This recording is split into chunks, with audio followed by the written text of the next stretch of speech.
300 foot গভীর pipe, অন্ধকার আর দম বন্ধ করা এক পরিস্থিতি। সেখানে কোনো শিশু পড়ে গেলে উদ্ধার করাটা যেন অলৌকিক কিছু। কিন্তু এখন আর ভয় নেই। দেশি বুদ্ধিতে তৈরি হয়েছে এমন এক লোহার খাঁচা যা নিমেষেই টেনে আনবে বিপদগ্রস্ত শিশুকে।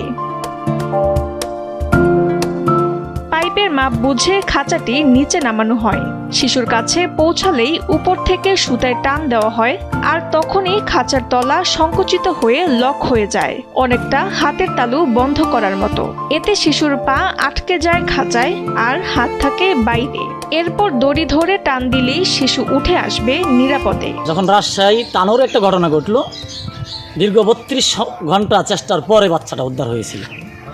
তো ওই সময় ভাবছিলাম যে না, অতি অল্প সময়ের ভিতরে কীভাবে একটা বাচ্চা উদ্ধার করা সম্ভব, মায়ের বুকে তুলে দেওয়া। তখন আমি মাথায় চিন্তা করে এই কাজ হাতে নিয়েছিলাম। এই অবিশ্বাস্য প্রযুক্তির কারিগর হলেন নাটোর সদর উপজেলার লক্ষ্মীপুর খোলাবাড়িয়া ইউনিয়নের বড়বাড়িয়া গ্রামের কৃষক তারা মিয়া। পড়াশোনা মাত্র প্রাথমিক বিদ্যালয় পর্যন্ত হলেও তার চিন্তাশক্তি বড় বড় ইঞ্জিনিয়ারদেরও হার মানায়।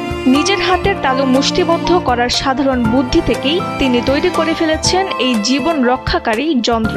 ওনাকে আমি ধন্যবাদ দিই যে ওই সাধারণ একটা মানুষের তার এই ধ্যান ধারণা বা এই চিন্তা আসতো যে দুর্যোগের সময় কিভাবে অতি দ্রুত একটা উদ্ধার কাজের একটা যন্ত্র আবিষ্কার করা যায়। ওনার চিন্তা চেতনাকে আমি ধন্যবাদ দিই। এই খাঁচায় যদি ক্যামেরা আর আলোর ব্যবস্থা করা যায় তবে উদ্ধার অভিযান হবে আরও নিখুঁত। তারা মিয়ার মতে মাত্র 7 লাখ টাকা খরচ করলেই 300 ফুটের আধুনিক ও স্বয়ংসম্পূর্ণ উদ্ধারকারী খাঁচা তৈরি করা সম্ভব। যে জিনিসটা বানিয়েছি একেবারে ঘরোয়াভাবে তৈরি করেছি। এই জিনিসটা যদি আধুনিক আইনে করা যায় তাহলে 5 থেকে 7 লক্ষ টাকা খরচ হইলে আরও ভালোভাবে এটা করা সম্ভব। স্থানীয়দের মতে সরকারের সহযোগিতা পেলে এই দেশি প্রযুক্তিই হতে পারে হাজারো প্রাণ বাঁচানোর সেরা হাতিয়ার।